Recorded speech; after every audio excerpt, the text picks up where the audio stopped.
Mufasa The Lion King is now out. I was able to watch it.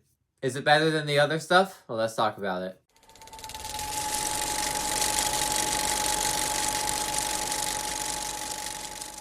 All know The Lion King. We all know how classic of a story it is, and we all seen the 2019 remake. Some like it, some don't, but I think it basically sucked all the energy that made the first one good. What did this sequel do? Or I guess prequel. What did this prequel do? Well, let's talk about it. Now, in my opinion, this is a significantly better movie than the 2019 remake. Every problem that I had with that remake is fixed in this movie. It no longer feels like a fan film. The first 2019 remake felt like a fan film because it was basically animals with no emotions throughout the entire thing. So it seemed like someone on YouTube just put it together using real life animals and tried to make The Lion King. That's what that theatrically released movie felt like, because the animals had no emotions. That is completely different in this case. The animals have emotions. You can see them smiling, you can see fear, you can see anger. They have emotions in here, which automatically that is a huge pro because you actually care for these characters, because if they're just a blank face and they're sad, like Simba was when Mufasa died, that's kind of like, why should I care what's happening when their face is not showing how they feel?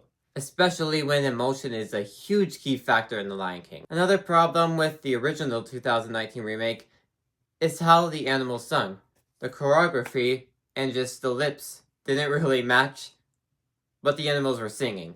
That's also fixed in here. The lips actually match what they're saying, and when they're singing, it actually looks nice now. We also don't have an original to compare it to, but when they're singing, the choreography works for the live action stuff. I feel like the 2019 stuff tried to copy the original Lion King, which was animated, so obviously animation doesn't really translate well into live action when talking about animals and dancing and singing animals.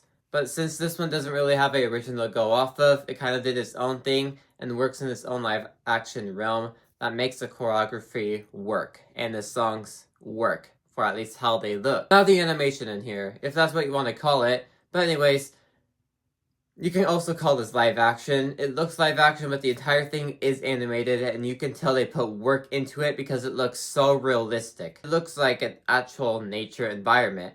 And for this entirely being done on the computer, that's pretty impressive that you can make something that looks this real on a computer. Now for the story itself, for me, this felt like an actual prequel to The Lion King. It felt like a new story because it is. We're not actually comparing it to anything else that came before, but this feels like an original story that was basically taken from the original Lion King and added before that. It felt like it continued off of that train. Just for how much the story works in here, it connects really well to that and adds for a pretty good prequel to all of these characters and what they had to go through before the story we know. The story keeps you engaged throughout most of the movie. Invested in what's going on, you're curious about the story, you're curious about the characters, and just to see where the story goes. Now, a key factor for the story is the brother relationship between Mufasa and Scar. How's that? Well, that's one of the key points of this movie. And they built it out really well. You feel the chemistry together. You feel their brotherness bond together.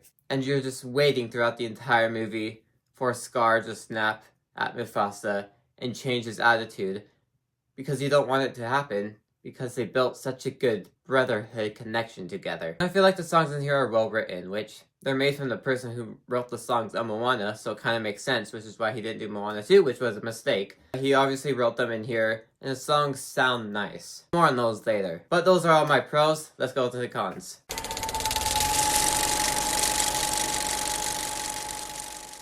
Man, Timon and Pumbaa need to shut up sometimes, because this movie basically cuts to them way too many times for them to just make a joke that is not funny. It got annoying. Stop breaking the stories. Stop interrupting the story. I'm invested in Mufasa's story. I do not have a say in what Timon and Pumbaa are saying.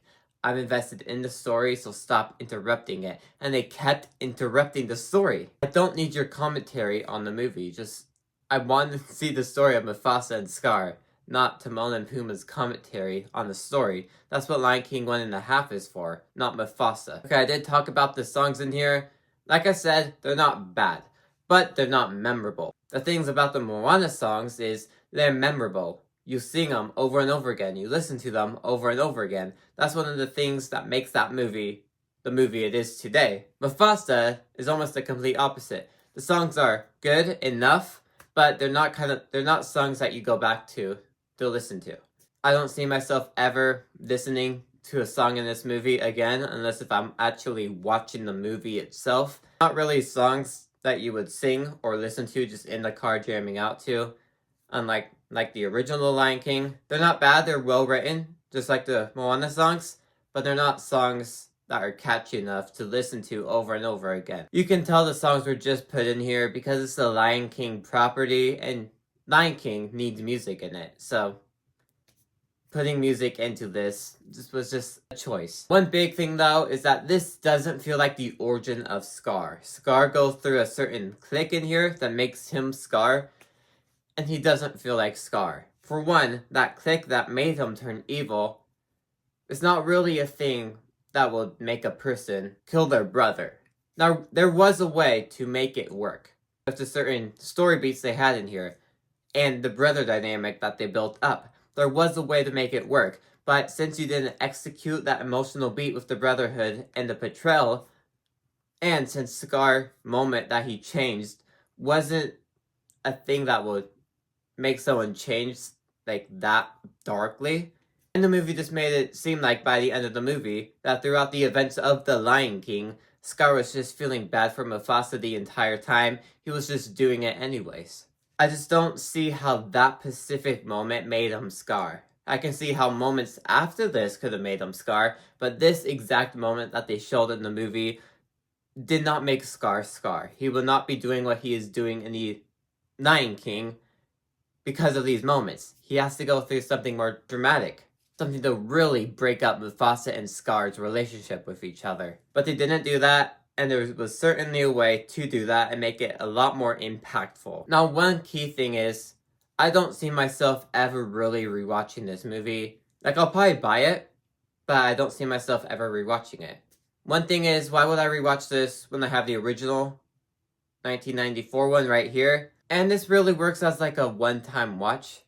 Not as much as the remake was, but just enough to like see Mufasa's story, but you don't need to keep seeing it over and over again. It's not that time classic that you need to keep rewatching over and over again. Now, certain moments of this movie will stick in my mind, but not the movie itself. Overall, this movie isn't bad. It keeps you engaged throughout most of the movie. It was a pretty good origin story for these characters, except Scar. If you have a family, want a perfect Christmas movie to go watch for this year, this would be an option. I do think Mufasa The Lion King is worth checking out. But Mufasa is not my favorite movie of the weekend. That review would be right here, or if you want to keep to The Lion King, a Lion King ranking would be right here. But with that, thanks for watching.